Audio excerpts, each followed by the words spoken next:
Boy, can I help you? Listen up. I'm bringing you the best content to ever exist in the door-to-door industry, from sales, leadership, recruiting, and personal development. Why would I need that? Because never before have we been able to collaborate with the top experts in their industries, sharing their secrets and techniques on what makes them the best. Wait, who are you? I'm your host, Sam Taggart, creator of the DDD Experts and DDD Con. Is there a place we can sit down? Well, come on in. Vanilla is the fastest way to increase your Google and Facebook reviews through text. With a 98% open rate, Vanilla Reviews is the simplest, cheapest way to interact and engage with customers. Visit us at vanillagood.com for more information. Hey everybody, my name's Sam Taggart with the DDD Podcast, and we are live in San Francisco at the ADT Dealer Conference because we have one of their top 10 dealers today, and it's Brandon Bartron with America Security, and we are going to be jamming on recruiting year-round, but also selling year-round. You know, a lot of people, they're like recruiting mode, and they put the blinders on, and then they're selling mode, and then the recruiting goes to crap, and then the selling goes up. You know what I mean? And it's just this battle of how to put a system in place to keep production in a constant. You know, you've consistently been one of the ADT's best dealers. You've figured it out. You know, based out of Arizona, right? Yep. Our And corporate office is in Mesa. You don't have to deal with the weather in the winter, you know. Not in the winter, but definitely in the summer. I was gonna say, I was like, you're the opposite of us in Utah. There you go. Yeah. So I'm excited to jam on this podcast. Thanks for your time. Yeah, man. absolutely. It's an absolute honor and pleasure being here. It's such an honor to be here with you. I really appreciate all the stuff you do for our industry, and so anything I can do to give back, I'm all about it. Okay, we're about to dive into some nuggets. Sounds good. Nuggets. Let's do it. So tell it. I guess let's skip to the chase. How did you hear about door-to-door sales? I guess. You know, it's actually a funny story. I was going to school at Utah Valley University. Wolverines! Yeah, if you're a Utah Valley Wolverine, University. give it a big smiley face Wolverines like this right now. There you go. Yes. So I'm at the, I know it's not there anymore because I drove past it when we went to Door-to-Door Con, but there used to be a Gold's Gym right there in Orem. And so I'm sitting there on a treadmill with headphones, mind you. Oh, just in the zone. Not doing a jog, doing a full sprint, and that's when somebody came up and recruited me. No way. He's just And like, hey, he stop flagged running. me down, and I thought something serious was going on, and so he's like, hey, so what are you doing? You know, and he recruited me. Yeah, he recruited me. It was a Monotronics dealership out of Lehigh, and that's how my story began. So I was going to school for pre-med. Yep. Because I wanted to be a psychiatrist. Of course. And got reeled in. That is awesome. Yeah. So somebody bold enough, talking about recruiting, think about it. I mean, these are simple principles. It's always like, how'd you get recruited? Because if we're going to talk about recruiting, it's kind of like somebody had the balls to say, hey, you look like you'd be good at this. Take the headphones off, stop the job. We need to talk. Pretty extreme circumstance if you think about it. That is crazy. We get afraid to talk to somebody at Starbucks or at a gas station when, here I am on a treadmill with my headphones on in a full sprint. And here's the question. Where is that guy today? So he's still in the industry. Is he still? Oh, he's that's still awesome. in the industry, and I think he works for that orange company. Oh, the Beast. The Beast, I love it. Yep. And so I talk to him now and then, and we kind of joke about it, but he's not afraid to talk to anybody, and he probably recruits more people than he sells alarms. Yeah, that's crazy. I mean, and I think a lot of times to be a good recruiter, it's to open your mouth and not be afraid to just share what you got. I mean, it's so often that we get so afraid to be like, what if they say no? It's like, how many doors do you get slammed in your face? But you're afraid of a recruit being like, nah, man. It's like, okay, move on. You know what I mean? Like, what's the worst that's going to happen? And really the transition point for me was you have to change yourself into a recruiting mindset if you want to go to the next level of this industry. Yeah. So, I mean, all of us, we can go out and knock doors and we can make a few bucks here and there, right? But if we want to go to that next level, we've got to get good at recruiting. And it's the same principles that we use in door-to-door sales. It's just we have a different customer, right? Yes. Yes. So let's fast forward. When did you kind of start your own thing? So I went and worked for this Monotronics dealership. Yep. He did talk me into it, by the way, off the treadmill. So I went and worked in Riverside, California. Okay. And I liked it so much that at the end of the summer program, I called up the owner and I said, you know what, I really like this. I think I want to continue. And that was 12 years ago. Wow. Yeah. Wow. 12 years ago. And so I started with, I rented a house and we would have our correlation meetings in my living room. And we had a big whiteboard in our living room and had all the rules on there. And we'd draw up where we were going and what we were doing. And it just evolved from a house into finally getting an office, into having a couple of vans, and then having another office. And now we've got 7 offices in 8 states and growing. So it's been a fun process. That's awesome. Very fun process. What's been the hardest part about it? You know what I mean? Like at what point were you just like, I want to kill myself, quit, and jump off a cliff? Like what are some of that? I don't think we have enough time on this podcast for all of I was that gonna say, stuff. like, a lot of people see the glory of like, yeah, look at us, we got 7 off. You know what I mean? But like, not everybody can say that. I mean, just talk to a guy who's like, yeah, we got our 5 dudes, and it's like, man, like some of these guys don't even know what to do when they get 7 offices in states. And not just because the subject of this, but the reality of the matter is recruiting for what we do is hard. Yeah, it's hard. Nobody says I want to knock doors. It's just not the stereotype in society is not to go knock doors. It kind of looks down on our profession. And so getting people to change their mindset is always very, very difficult. And it's hard work. A little bit of physical hard work, but it's really, really hard work mentally. Yeah. Because we deal with so much objections. Yep. And so much negative, especially when we start out and we're not very experienced. That's when we always get our hardest rejections. Yes. And I think for some people the mental toughness is not there to deal with it. So recruiting is always, in my opinion, going to be the hardest part about what we do. Yeah, just kind of shifting somebody's mindset from like, you can do this, you just got to work hard at it. And coming from a guy that has spent over 10 years trying to perfect a recruiting system, the numbers are bad no matter what you do. It's just what we do is not made for everybody. Yes. And we got to get out of the mentality of everybody should love this and everybody should do this, because really there's just a select group of niche people that enjoy doing what we do as much as we do.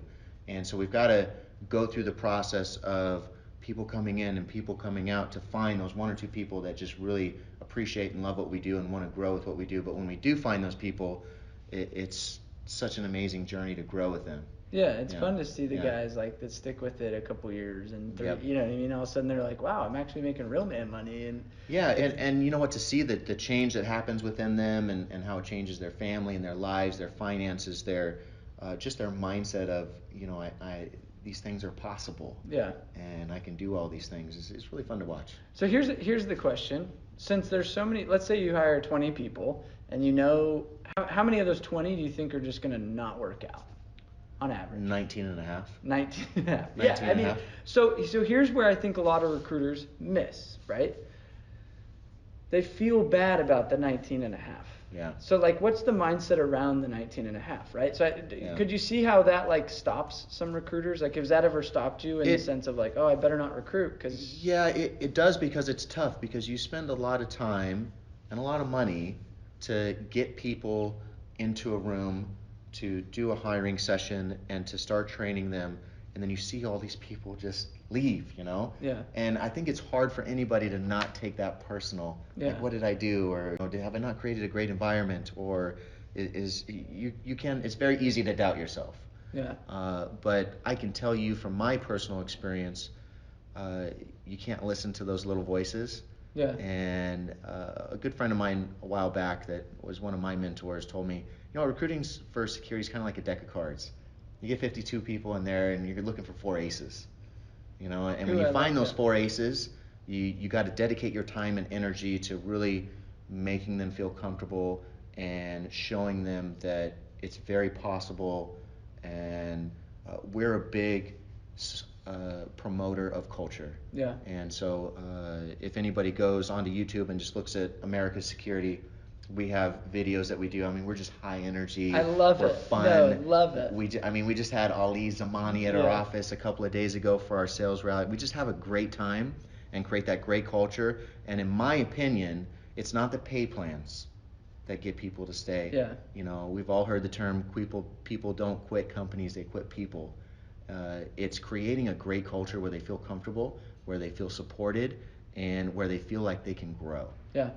No, that's huge. And I'm excited to work together. Obviously, you have the Absolutely, university yeah. we're going to go start building out, which will Very be awesome. excited for that. And, hopefully that's going to make it not 19 and a half, but maybe 18 and a half, There you right? go. I mean, I'm like, dude, if I can get another one to I stick. think it will, at least. At least, Yeah, at right? least, That was yes. my mission with this whole program was like, hey, let me help reduce the, turnover a little bit. Like, Yeah. I still believe it's going to happen. There's people that aren't cut for it. Yeah. But here, I guess the other question that a lot of people have is how do you get the 20 people in the room? You know what I mean? Like, I think a lot of people struggle at even filling the seats to even know to fire those people. You know what I mean? Yeah. Just like in the first place. Like, what have you done to? I would do a few things. One, you've got some existing reps, right? Yeah.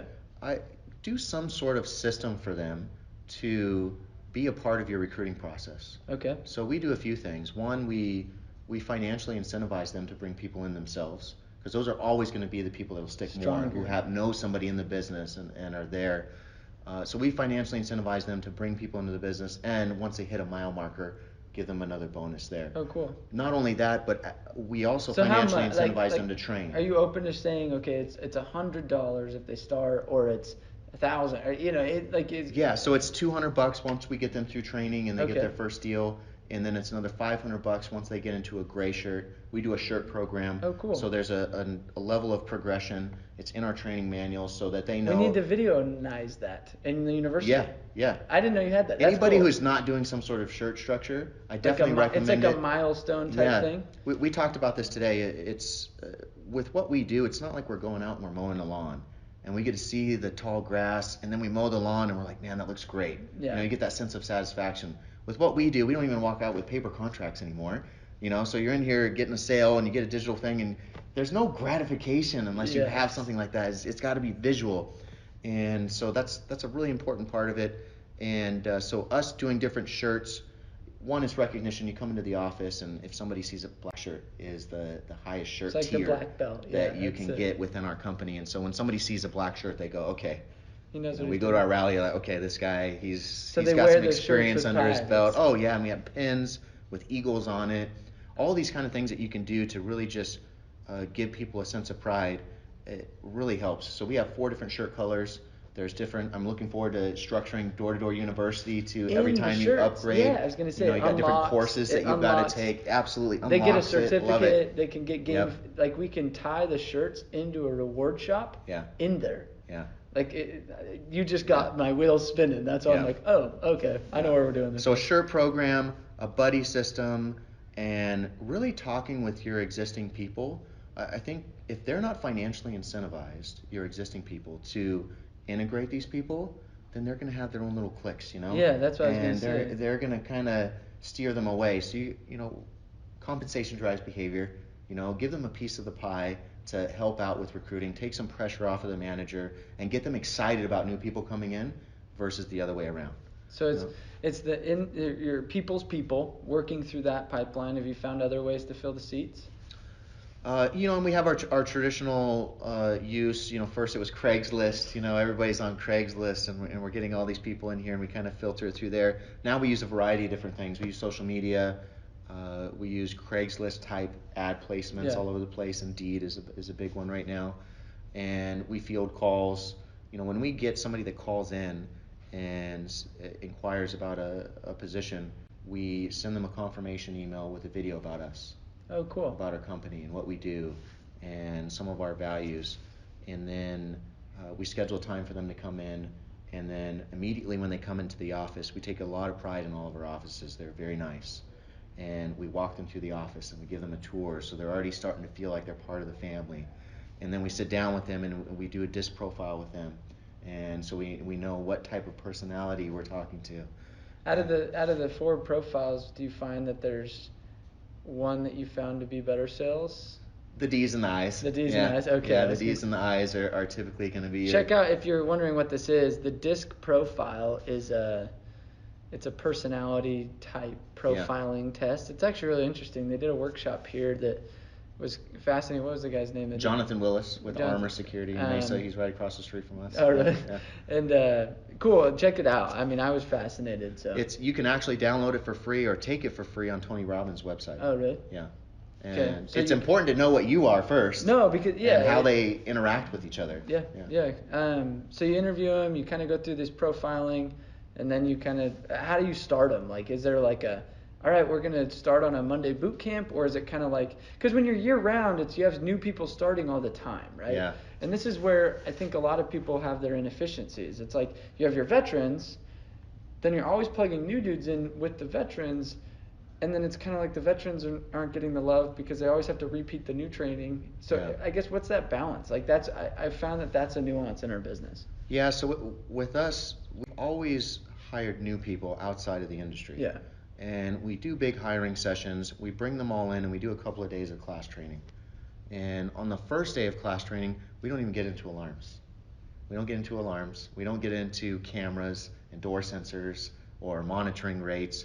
It's just the mindset of what we do and wrapping their head around door-to-door sales. Yeah, it's I think the best analogy I heard is a trainer came into my office one day and he goes, "Brandon, ask me what I do."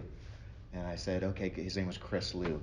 He's a trainer in Canada now for another ADT dealer. He said, "Ask me what I do." And I said, "Okay, Chris, what do you do?" And he goes, "I'm a brain surgeon." And he goes, "Ooh, wow." And he goes, "Now ask me what I do." And so I asked him, "Okay, what do you do?" And he goes, "I'm a door-to-door salesman." And he's like, so we got to, there's a big mental barrier for majority of people to get Wait, over aren't that. door-to-door sales people brain surgeons too? Depending on who you ask, yes. I was like, I'm a brain surgeon. I knock doors. I'm a brain surgeon. As a side gig. Yeah. Well, no, I'm saying like I surgically mess with people's minds. That's like, it's like I'm a brain wizard. Yeah. No, but I was like, I get it though. It's true. It's this like connotation, and that's the whole movement of DDD and DD Con and this podcast. It's like, it's hopefully you can look at it from a different perspective, but it's also just mentally getting them in a state where they can actually go get their face kicked in. You know what I mean? Because you have will and you have skill, and we're very good at teaching skill, but the will is something they've got to have, and the will is the hardest one to overcome in this because some people just can't get over that barrier. Yeah. And so that's we spend the first day doing that. The second day we go over selling techniques.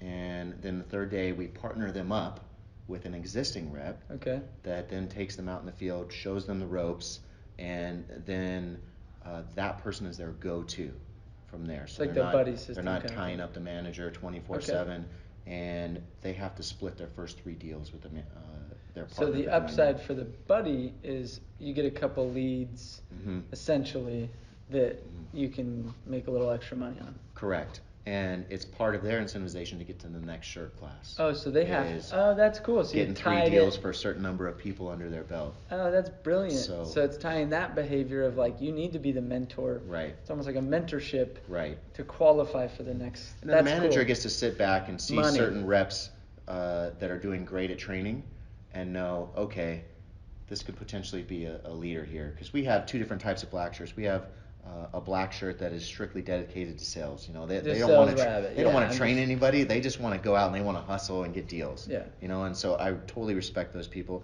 And then we have the ones that they want to get into teaching and developing other people. And so we have 2 different paths once you get to black shirt that you can start to grow within. That's cool. No, that's brilliant. I think a lot of people, they're very unsophisticated when it comes to, let's hire people, throw them out there. What the freak? It didn't work. But you can tell, like, by plugging them into a program, and it's year round. Whenever, if you had 10 guys plug in, or 50 guys, or 2 guys plug in, it sounds like it's kind of systematic. It's like we know day 3 you're partnered. We know the partners that they're motivated. We know because of that they feel welcome. They have accountability. Yeah. I think that's the piece that most of these. I'm not saying most, but a lot of companies, they just miss, right? You have to be able to put yourself in their shoes. This is new. There's more than likely other people around because we do a group atmosphere. They've got all kinds of thoughts going through their head. Most of them, or at least some of them, definitely have negative bank accounts. So there's a lot of stressors going on in their head.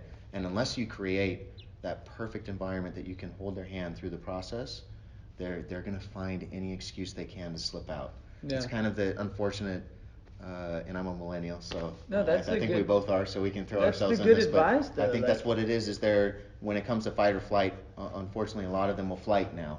So that's why we spend the whole first day on the mental aspects yes. of, being determined and working hard and all those things we just really because dive into. if you don't have that, the door sensor's not going to keep you doing doesn't this. matter. Yeah, It you know what I mean? matter. It's just kind of like, I don't care what you're doing. It's like, good, I learned how to talk about the motion sensors and stuff. Yeah. But I don't know if I want to be doing this. Like, I can't see past tomorrow. Yeah. The equipment and the monthly monitoring rates is irrelevant. Easy. Yeah, it's easy. It's the nitty gritty. It's getting in the mindset, or getting these guys to flip that switch in their brain that says, you know what, this is new. I never thought of myself of doing this. Let's give it a try. Let's go all out. Okay, so let's shift gears a little bit. Selling. So because it's year round, it's hard to keep a high volume, right? It's like, I remember when I switched to solar, that was my biggest pain point. Like, we're selling in our backyards. You know what I mean? To keep a consistent volume, you'd have guys go make a good paycheck in a week and then disappear for a week, and you're like, is it vacation time now? Like you know what I mean? I'm sure you deal with that. Like, when you're running a year-round selling volume, how do you maintain volume, or what do you do to kind of predict volume and create a constant motivation? Yeah, I mean, we don't really have a summer program style. We've always been, with exception to my first summer that I spent knocking myself, it's always been a year-round program, and we're always recruiting people from local offices that we're bringing in, and stuff. A lot of them don't want part-time anyways. Yeah, I know that some people are in a different scenario where they're going to college, which I was doing at the time, and this was a great summer thing to help pay for bills and to get some really good life experience. So most of the time we don't deal with a lot of college students. We're dealing with after college or no college people. Like people that are really looking for this a as a full-time job. gig. Yes. Yeah. So then how do you keep them excited throughout the year, and it is like a job? Like, how do you, like, what systems do you put in place to kind of avoid the highs, the lows? Yeah. And I'm sure you still have it. I'm just saying, like, absolutely. Do you have things that kind of you found to work to keep sparking them full of motivation, I guess? We do a few things, because getting into ruts, I've been into a few ruts myself.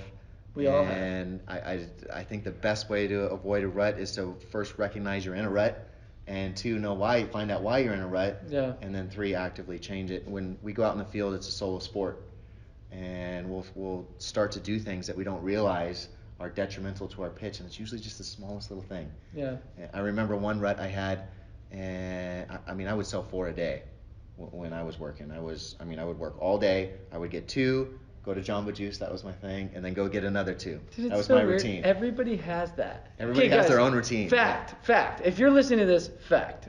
And maybe comment on the feed your routine. I want to hear what people's thing is. Mine, it was, I had to wear a hat. Like, for me, it was like this weird thing. Like you, I had to get my Jamba Juice. Like, I had a guy that had to have his Coke at 5 o'clock. I had a guy that had to have his pop button. Like, you know what I mean? It's just, it's funny that you say that. It's like, I get my 2, go get my Jamba Juice. I come back, I get my other 2. For me, it was white shoes. White shoes, okay. I had to have white shoes, and if they start to get scuffed up, I'd try and clean them. If I couldn't clean them, I'd have to get new white shoes. It was a mental thing. If I didn't have really, really white shoes and khakis, because I spent my whole knocking career basically in Southern California, so for the most part, it was nice weather. I didn't have to deal with a lot of the things that they do in Utah or Arizona where it gets so hot. So it was kind of an even balance throughout the year. But I think it's important that you look at the habits that you have.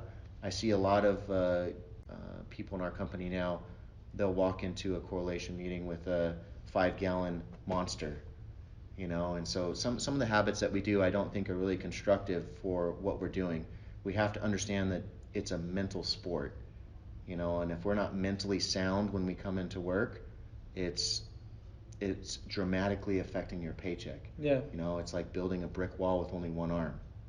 It just doesn't make sense, So you have to prepare yourself to be mentally sharp. I would go to the gym before I started working, get my endorphins going, and then go out, get a couple of deals, have a healthy drink, or if you're one of those caffeine addicts, get some coffee that doesn't have a bunch of creamers in it, or just or is going to get you running to Starbucks again 3 seconds later.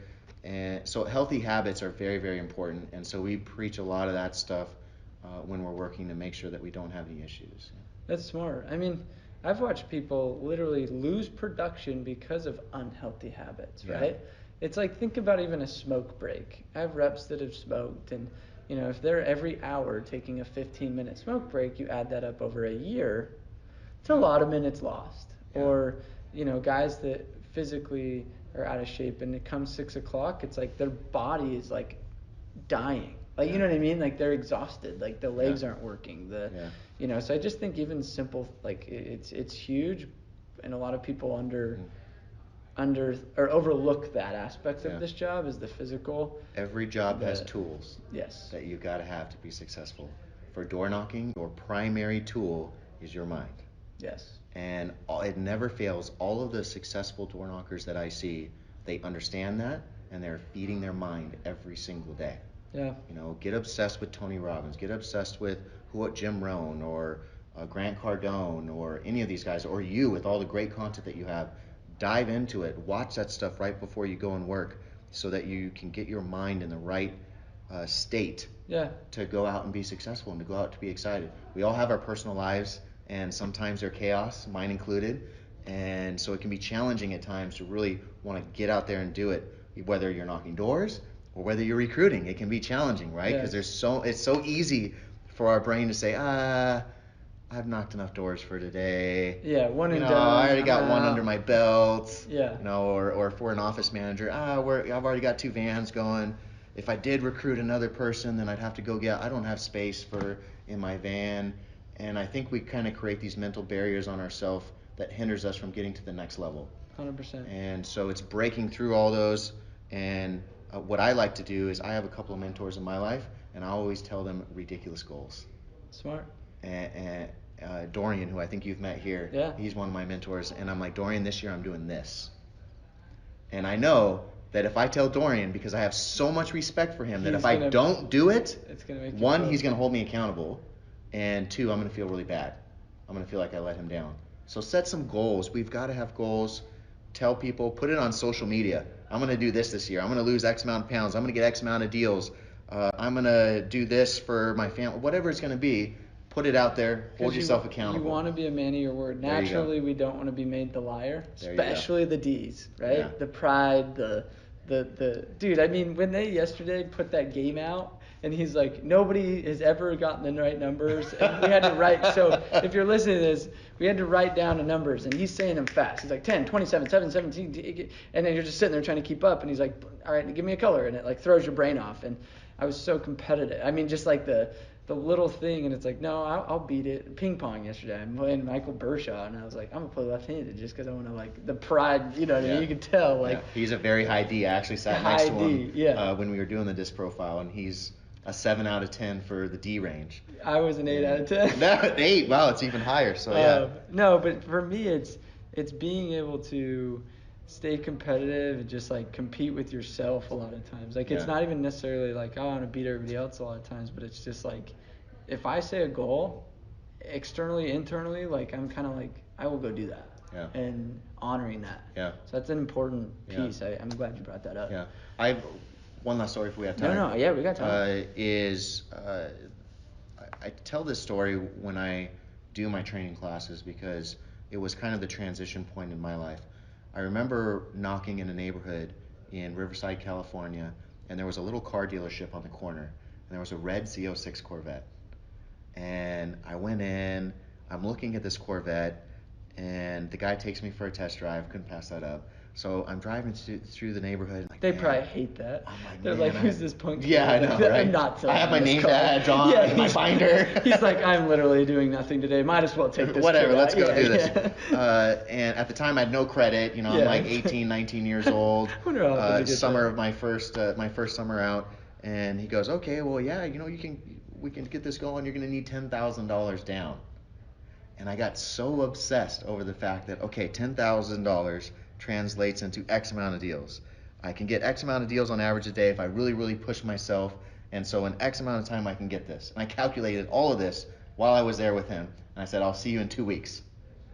And I came back 2 weeks, $10,000 cash in hand, and drove off with this car. And it was a really big transitional point for me because I realized if I can put my mind to this, what else is there? What's next? What else can I do? Boom. Nugget. Give this some love. Yeah. No, I mean, that's the point. And I'm sure when you said 2 weeks, he goes, what? What do you mean 2 weeks? What do you sell drugs? He wasn't expecting to see me in 2 weeks. And then all of a sudden you did it. And that's the thing, you took action on it. It's like a lot of times we talk and we say, I'm going to go get this Corvette. And then we never do. You know what I mean? And it's like it taught our brains the opposite of what you just taught your brain. Think about it. It's like we teach ourselves the alternative of like, I'm going to go do this. No, just kidding. I never can even trust my own self when I say to go do something. Exactly. And this is one reason why I really don't like goals as much as I probably should, because I feel like people use the term too loosely. Yes. They'll set goals. We have a goal board in the office for day, how many deals they want to do in a day. And people will throw out this ridiculous, crazy goal. And I love that they want to challenge themselves to do it, but I think sometimes we don't understand what it does to us mentally when we set a goal and we don't achieve it. I love Jason Hewlett and his philosophy of, he's like, don't set a goal, make a promise. There you go. It's like nobody wants to break a promise. There you go. And he's like, if I promised you I was going to do something, like that's how you have to look at it. We make them wishes. Yeah, we make them like, oh, I want to get that. It's like, well, that's obviously you want to get that, but it'd be nice if I got 4 today. Yeah. But when you've got 2 and it's a couple of hours and you're sitting on the curb, it wasn't a 4. You shouldn't have said 4. Like say what you're going to do. Yeah. And I think like especially running teams, running sales, like your own sales, like whatever you're doing or whatever position you're in, it's that be a man of your word to yourself and don't fake like this pretend, and if you're not hitting the goals that you really want to be, look inward and ask yourself, what do I need to change about myself so that I am hitting those things? Instead of just keep saying the numbers, it's like do something about it. So the 2 major things that I would probably add to this is this. If there's anything wrong in my life, or if there's anything wrong in any of your guys' life that you guys want to change or upgrade, understand that it has nothing to do with the circumstances you're in, the people that you know. Everything can be pointed back to you. I like the saying, when you're pointing at somebody, there's always 3 or 4 fingers pointing right back at you. And when we have mentality, that's when we can truly begin to have progress. Yes. Because we realize that we are the ones in charge of everything happening around us. And we start to shift our mind from being a product of our environment to shaping our life. Yes. And my famous saying that I like to tell everybody is, the second that you decide that anything is possible, that is the day that your life truly begins. But it has to be a decision, and it has to be reinforced. There has to be legs on the table to hold it up. Of, I know this is what I want for me, and be willing to do the things that it takes. And integrity is a huge one.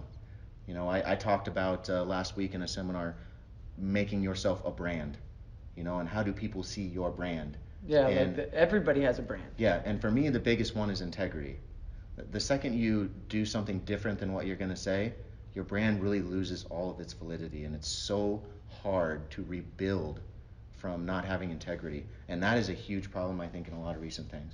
And when you're recruiting, how this relates to recruiting is, if you're going to do something with your reps and you're going to promise this and you're going to do this, you must do it. Because you're I don't know if it's network equity. It's like your relationship equity goes down. Speed of trust. It's this. Yeah, exactly. It's that personal brand, and that brand, we'll call it goodwill, right? Every brand has a value called goodwill, and it's kind of like your own ability to honor your word with integrity. And it's like, dude, that guy's a freaking stud. He delivers. He produces. He does what he says. Like, you might not get that recruit the first go around, but the second he goes with a leader that sucks, he's like, I know that one leader delivers. His brand equity is worth more than that guy. Yeah. I want to go work with this guy. And I think that happens over and over and over again. And I think everybody should reflect more on what's their personal brand, like exude, or what's the word, like portraying. Yeah. And if you're going to have managers recruit people, don't make your best salespeople managers. It usually doesn't work. This is from my personal experience, and I've been doing this a while. Unicorns. They usually yes. There's don't make the best managers, find somebody that you trust, and find somebody whose brand is dependability. Their brand is absolute integrity. You're of one mind. I know that they're going to be out in the field doing what they're supposed to be doing. I know that they're going to make sure nobody is smoking in uniform or in the car. You know that those things are going to happen, and you know they can create personal relationships with the new people that you bring in. The best sales guy sometimes he's like, I'm in my own land, I'm just cranking. You know, and this is nothing against salespeople, but usually the best salespeople and they're prideful. All right, they're prideful, and it's a little bit about them than it is other people. I learned the hard way multiple years. I did. I mean, I lost reps because guys are like, it's all about you, man. And I'm like, I make good money. You know what I mean? And then I had to shift. Yeah. And I had to say, okay, what if I sold 50 accounts less and not cared about the recognition and cared more about how do I get these numbers up? And we did more. You know what I mean? And it's like it's a. And you upgrade yourself to the next level of our industry. You know, people think, I don't want to be a door-to-door salesman forever. You don't have to be. Yeah. You know, so if you want to, you can make over $100,000 a year and live comfortable, have great vacations. You can live a great life being a sales representative. Yeah. And whether it's solar or whatever it is, they all have the opportunity to make an insane amount of money. But if you want to go to that next level, then you have to change the mindset into being more selfless. Love it. Right. Well, we're about out of time, so if you guys are on this and you guys have had a nugget, you were like, dang, fire, give them some love. Like, share this, give them a little fire, thumbs up, whatever. I appreciate, honestly, your time and the relationship. We just started this journey. I'm excited for Mexico. You're very excited. Puerto Vallarta, Lake Powell. We're doing some fun stuff here in a minute. But anyway, last question I always ask, and just a quick little nugget. One piece of advice for the industry. You can pick rep, new guy, manager. Yeah. I think since we're on the topic of recruiting and the topic of being a little selfless to be recruiting, to be a successful recruiter, I'll leave you with this quote, which is probably one of my favorite quotes of all time.